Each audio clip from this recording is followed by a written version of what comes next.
प्यारे भाई और बहनों, good morning. Let us walk close with God. हम परमेश्वर के समक्ष चलेंगे। For today's meditation let us turn attention to the gospel of Luke chapter 7 verse 36 to 50। आज के ध्यान के लिए लूका रचित सुसमाचार 7वां अध्याय को हम देखेंगे। 7वां अध्याय में 36 से लेके 50 तक वचन में ऐसा लिखा है, वहां पर एक स्त्री पापीन थी, पात्र में इत्तर लेकर आई, उसके पैरों के पास पीछे खड़ी होकर रोते रोते आंसुओं से उसके पैर भिगोने लगी। अपने सिर के बालों से उसके पैरों को पोंछते और चूमते चूमते उन पर इत्तर मलने लगी। हम इस वचन को देखते हैं। यहां पर जो फरीसी था वो अपने मन में ऐसा कहता है, यदि यह मनुष्य नबी होता तो जान जाता कि वह स्त्री जो उसे छू रही है कौन है और कैसी है, अर्थात वह तो एक पापी स्त्री थी। यीशु ने उससे कहा, हे शामोन, मुझे तुझसे कुछ कहना है। किसी महाजन के 2 कर्जदार थे। एक पर 500 रुपए का कर्ज था और दूसरे पर 50 रुपए का। जब वे कर्ज चुकाने में असमर्थ रहे तो उसने दोनों पर कृपा करके उन्हें क्षमा कर दिया। अब बता, उन दोनों में से कौन उससे अधिक प्रेम करेगा? शामोन ने उत्तर दिया, मेरी समझ में वह जिसका अधिक क्षमा किया गया है। हाँ, तूने सही कहा। क्या तू इस स्त्री को देखता है? मैं तेरे घर पर आया पर तूने मेरे पैर को धोने के लिए पानी तक ना दिया, परंतु इसने अपने आंसुओं से मेरे पैरों को भिगोया और अपने बालों से पोंछा।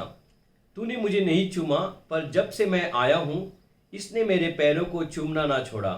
तूने मेरे सिर पर तेल नहीं मला, पर इसने मेरे पैरों पर इत्तर मला है। इसी कारण मैं तुझसे कहता हूं कि इसके पाप जो बहुत थे क्षमा कर दिए गए हैं, क्योंकि इसने बहुत अधिक प्रेम किया। पर वह जिसके थोड़े से अपराध क्षमा किए गए थोड़ा प्रेम करता है। और उसने स्त्री से कहा, तेरे पाप क्षमा कर दिए गए हैं, तेरे विश्वास ने तेरा उद्धार किया है, खुशहाल से चली जा। मेरे प्यारे लोगों, आज ये सुबह के समय में हम परमेश्वर के चरणों में आए हैं। हम परमेश्वर के साथ चलने के लिए, उसके वचन को सुनने के लिए हम इस जगह पर आए हैं। परमेश्वर के साथ चलना कितना खुशी का बात है, कितना बड़ा आनंद का बात है।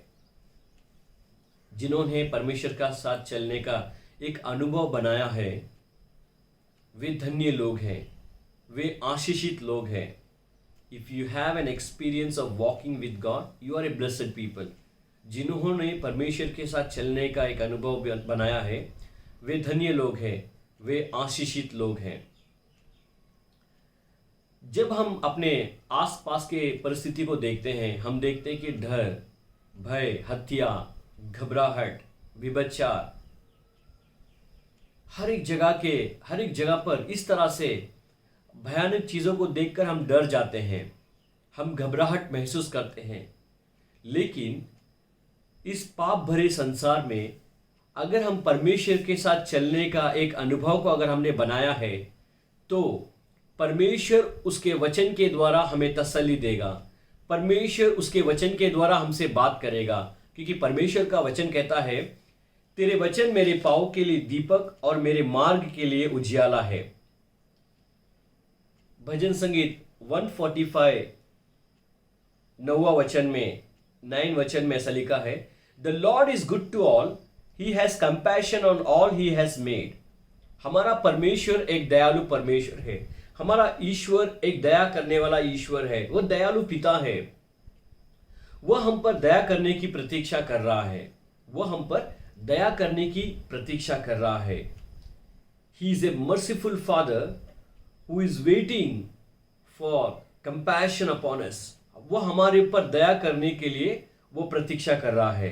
परमेश्वर का वचन इस तरह से कहता है, जैसे पिता अपने बच्चों पर दया करता है, वैसे ही यहोवा उन पर दया करता है जो उससे डरते हैं। जो उनसे डरते हैं उन पर दया करने के लिए परमेश्वर प्रतीक्षा कर रहा है। जब हमारा परमेश्वर दयालु है, जब दया करने वाला परमेश्वर है, तो हम क्यों डरें? क्यों हम घबराहट महसूस करें? क्यों हम विपत्तियों को देखकर बीमारियों को देखकर, अकाल को देखकर, तूफान को देखकर, हम बुरे संदेश को सुनकर क्यों हम डरें? क्योंकि परमेश्वर का वचन ऐसा लिखा है साम 91 में, वह आपका शरण स्थान है, वह आपका दृढ़ गढ़ है। अगर आपके निकट 10,000 गिरेंगे तो भी वो आप तक नहीं पहुंचोगे। वचन में ऐसा लिखा है, वह आपका शरण स्थान है, आपका दृढ़ गढ़ है, वह अपने पंखों से आपको ढांप लेगा। आपके निकट 1000 और आपके दाहिने हाथ 10,000 गिरेंगे, पर वह आप तक नहीं पहुंचेंगे, आप तक नहीं पहुंचेंगे। परमेश्वर का वचन कहता है कि बहुत सा विपत्ति तेरे सम्मुख में आएगा, तूफान आएगा, आंधी आएगा, बहुत सा घबराहट तेरे सम्मुख आएगा, पर वह तुझ तक नहीं पहुंचेगा। ये परमेश्वर की प्रतिज्ञा है, ये परमेश्वर का वचन है। इसलिए मेरे प्यारे भाइयों और बहनों, जब परमेश्वर हमारे साथ चलता है और जिन्होंने परमेश्वर को अपने साथ चलने का अनुभव बनाया है, तो आपके जीवन में हमेशा खुश रहेंगे, आपके जीवन में हमेशा आप आनंदित रहेंगे, आप भयभीत नहीं होंगे। हम इस समय में प्रार्थना करने से पहले मैं एक बात आपको मैं बताना चाहता हूं। प्रार्थना करते वक्त तुम्हारा दिल ईश्वर के समक्ष हो, ताकि तुम खुद को जानोगे और नफरत करोगे, खुद को त्यागोगे, ताकि तुम ईश्वर से सामान्य संबंध बना सको और बन जाओ वो व्यक्ति जो दिल से परमेश्वर से प्रेम करे। यहां पर हम देखते हैं कि उस स्त्री ने परमेश्वर से दिल से प्रेम किया, और दिल से प्रेम करने की वजह से यीशु ने क्या किया, उसे अपना लिया और उसको आशीषित किया और धन्य कहा। मेरे प्यारे लोगों, इस सुबह के समय में हम आंखें बंद कर प्रार्थना करेंगे, ताकि परमेश्वर हमसे बातें करे। हम आंखें बंद कर प्रार्थना करेंगे। सर्वशक्तिमान परमेश्वर, हम जानते हैं कि आप दयालु परमेश्वर हैं, हम जानते हैं कि आप दयालु पिता है। हम अपना जीवन आपके हाथों में समर्पण करते हैं। जो भी इस वचन को सुनते हैं, उनके जीवन में परमेश्वर आप एक कॉन्फिडेंस दीजिए कि आप उनके साथ हैं और आप उनकी मदद करेंगे, आप उनको सुरक्षित रखेंगे। और जिन्होंने भी आपको आपके साथ चलने का अनुभव बनाया है, उनके जीवन को आशीष करें। ये वचन सारे लोगों को आज के दिन में उनके जीवन में आशीषित बनाकर एक आनंद को उत्पन्न करे। हम सब कुछ आपके हाथों में समर्पण करके इस प्रार्थना को आपके इकलौता पुत्र यीशु मसीह के नाम से मांगते पिता, सुनिए और कबूल करिए हमारे प्यारे परमेश्वर। आमीन। आपको परमेश्वर आशीष करे। आमीन।